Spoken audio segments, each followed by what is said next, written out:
നമസ്കാരം രുചികളുടെ ലോകത്തിലേക്ക് എല്ലാവർക്കും ഒരിക്കൽ കൂടെ സ്വാഗതം. അപ്പോൾ ഇന്ന് നമ്മൾ വന്നിരിക്കുന്നത് ഒരു തോരനുമായിട്ടാണ്. തോരൻ പൊരിയൽ എന്നൊക്കെ പറയാം. നമ്മൾ സാധാരണ ഉണ്ടാക്കുന്ന ബീൻസ് വെച്ചിട്ടാണ് തോരൻ, പക്ഷേ സാധാരണ ഉണ്ടാക്കുന്ന പോലെയല്ല. നമ്മളെപ്പോഴും ഒരേപോലെയൊക്കെ ഉണ്ടാക്കി കഴിയുമ്പോൾ നമ്മൾ ഉണ്ടാക്കുന്നവർക്കും അതുപോലെ തന്നെ കഴിക്കുന്നവർക്കും ചെറിയൊരു മടുപ്പാവില്ലേ. അപ്പോൾ എന്തെങ്കിലും വ്യത്യസ്തമായിട്ടൊക്കെ ഉണ്ടാക്കുകയാണെങ്കിൽ എല്ലാവർക്കും ഇഷ്ടമായിരിക്കും. അതുപോലെ തന്നെ കുട്ടികൾക്ക് മിക്കവാറും ഈ പച്ചക്കറി കഴിക്കാൻ ഭയങ്കര മടിയാണ്. അപ്പോൾ ഇങ്ങനെയൊക്കെ ട്രൈ ചെയ്ത് കഴിയുമ്പോൾ അവർ കഴിക്കുകയും ചെയ്യും. അപ്പോൾ എന്തായാലും ഇന്നത്തെ ഒരു സ്പെഷ്യൽ ബീൻസ് തോരൻ നമുക്ക് ഉണ്ടാക്കാം. ഇതിനായിട്ട് നമ്മൾ കുറച്ച് ബീൻസ് എടുത്തിട്ടുണ്ട്. ഇതിപ്പം അരിഞ്ഞു വന്നപ്പോൾ ഏതാണ്ട് 1 കപ്പാണ് വന്നിട്ടുള്ളത്. പിന്നെ ചെറിയൊരു സവാള എടുത്തിട്ടുണ്ട്, അതും ഇങ്ങനെ ചെറുതായിട്ട് അരിഞ്ഞു. പിന്നെ ചിരകിയ തേങ്ങ വേണം, ഒരു 1/2 കപ്പോളം ഞാൻ എടുത്തിട്ടുണ്ട്. പിന്നെ 2 മുട്ട എടുത്തിട്ടുണ്ട്. അപ്പോൾ മുട്ട നമുക്ക് കൂടുതൽ എങ്ങനെയാണോ ഓരോരുത്തരുടെ ഇഷ്ടത്തിനനുസരിച്ച് കൂടുതൽ വേണമെങ്കിൽ കൂടുതൽ ചേർത്താൽ മതി. ഇപ്പോൾ 1 പച്ചമുളകും അതുപോലെ തന്നെ കുറച്ച് കറിവേപ്പില എടുത്തിട്ടുണ്ട്. എരിവിന് വേണ്ടിയിട്ട് നമ്മൾ കുരുമുളക് കൂടി ചേർക്കുന്നുണ്ട്. അപ്പോൾ ഇതിന് വേണ്ടിയിട്ട് ഒരു പാൻ വെച്ചു. ചൂടായി വരുമ്പോൾ നമുക്ക് ഇതിലേക്ക് കുറച്ച് ഓയിൽ ഒഴിച്ചു കൊടുക്കാം. ഞാൻ കോക്കനട്ട് ഓയിലാണ് ഒഴിക്കുന്നത്. വെളിച്ചെണ്ണ ചൂടായിട്ടുണ്ട്. ഞാൻ ഇതിലേക്ക് ഒരു 1/2 ടീസ്പൂൺ കടുക് ഇട്ട് കൊടുക്കുകയാണ്.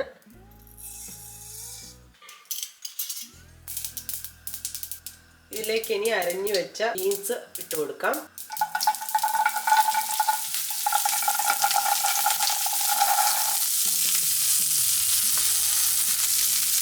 ആദ്യം നമ്മൾ ബീൻസ് ഒന്ന് ചെറുതായിട്ടൊന്ന് വാട്ടിയെടുക്കുന്നുണ്ട്. അതിന് ശേഷമാണ് സവാള ഇട്ട് കൊടുക്കുന്നത്.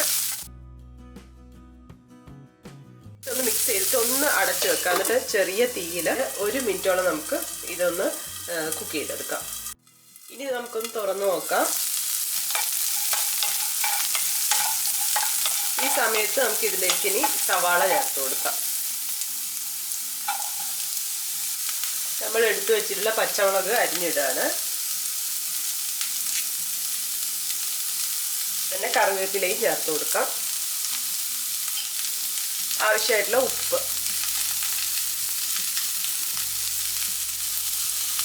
അതുപോലെ തന്നെ കുറച്ചൊരു 1/4 ടീസ്പൂണോളം മഞ്ഞൾപ്പൊടിയും ചേർക്കുന്നുണ്ട്. നന്നായിട്ടൊന്ന് ഇളക്കി കൊടുക്കാം. ഇനി ഇത് ഒന്ന് വേവിച്ചെടുക്കണം.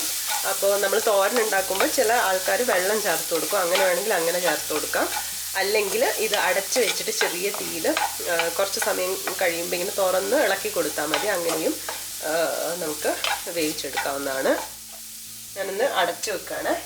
ഇനി ഇത് വെന്ത് വരണം. ഞാൻ ഇടയ്ക്ക് ഒന്ന് ഇളക്കി കൊടുക്കും തുറന്നിട്ട്. ഇനി നമ്മൾ ഇതിലേക്ക് മുട്ട പൊട്ടിച്ചൊഴിക്കാൻ പോവാണ്. അതിന് വേണ്ടിയിട്ട് നമുക്കിതൊന്ന് സൈഡിലോട്ട് ആക്കി കൊടുക്കാം. ബീൻസും അതുപോലെ സവാളയും.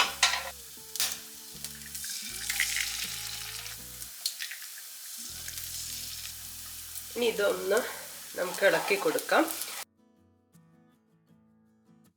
ഒരു പൊടി ഉപ്പ് വേണമെങ്കിൽ ചേർത്ത് കൊടുക്കാം കേട്ടോ. കാരണം ഇതിൻ്റെ ഒരു ഉപ്പ് നോക്കിയിട്ട് ചേർത്ത് കൊടുത്താൽ മതി. ഇത് ഇങ്ങനെ പൊട്ടിച്ചൊഴിക്കണം എന്നില്ല. നമുക്ക് അല്ലാതെ നമ്മൾ ഓംലെറ്റ് ഒക്കെ അടിക്കുമ്പോൾ ഒന്ന് മുട്ട പൊട്ടിച്ച് വേറെ അടിച്ചെടുത്തിട്ട് ഇതിലേക്ക് ചേർത്ത് കൊടുത്താലും മതി. ഞാൻ പിന്നെ എളുപ്പത്തിന് ചെയ്യുന്നേ ഉള്ളൂ. ഇനി നമുക്കിതിൻ്റെ കൂടെ ചേർത്ത് കൊടുക്കാം.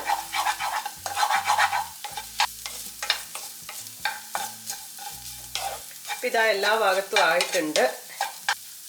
ഇനി നമുക്കിതിലേക്ക് തേങ്ങ ഇട്ട് കൊടുക്കാം. വീണ്ടും മിക്സ് ചെയ്യാണ്. ഈ തേങ്ങയുടെ അളവൊക്കെ നമ്മളെ ഒരു ഇഷ്ടത്തിനാണ് കേട്ടോ. മുട്ട അതുപോലെ തന്നെ 2 എടുക്കണം എന്നില്ല, 1 മാത്രം എടുത്താലും മതി. നല്ല മിക്സായിട്ട് വന്നിട്ടുണ്ട്. ലാസ്റ്റ് സ്റ്റേജിൽ എത്തിയിട്ട് ഈ സമയത്ത് നമുക്ക് ഇതിലേക്ക് കുറച്ച് കുരുമുളക് പൊടി ചേർത്ത് കൊടുക്കാം. ഞാനൊരു 1/2 ടീസ്പൂണാണ് ചേർക്കുന്നത്. ഇത് നോക്കിയിട്ട് ഇട്ട് കൊടുത്താൽ മതി. നമ്മൾ ആകെ 1 പച്ചമുളകല്ലേ ചേർത്തുള്ളൂ, അപ്പോൾ കുഴപ്പമില്ല. അപ്പോൾ ഇതിവിടെ റെഡി ആയിട്ടിട്ട് നമുക്ക് സ്റ്റവ് ഓഫ് ചെയ്യാം. അപ്പം നമ്മുടെ ബീൻസും അതുപോലെ മുട്ടയൊക്കെ ചേർത്തുണ്ടാക്കിയ തോരൻ റെഡി ആയിട്ടുണ്ട്. അപ്പോൾ പിന്നെ തേങ്ങ ഇട്ടുണ്ട്, അപ്പോൾ അതിൻ്റെ ഒരു ടേസ്റ്റും ഉണ്ടാവും.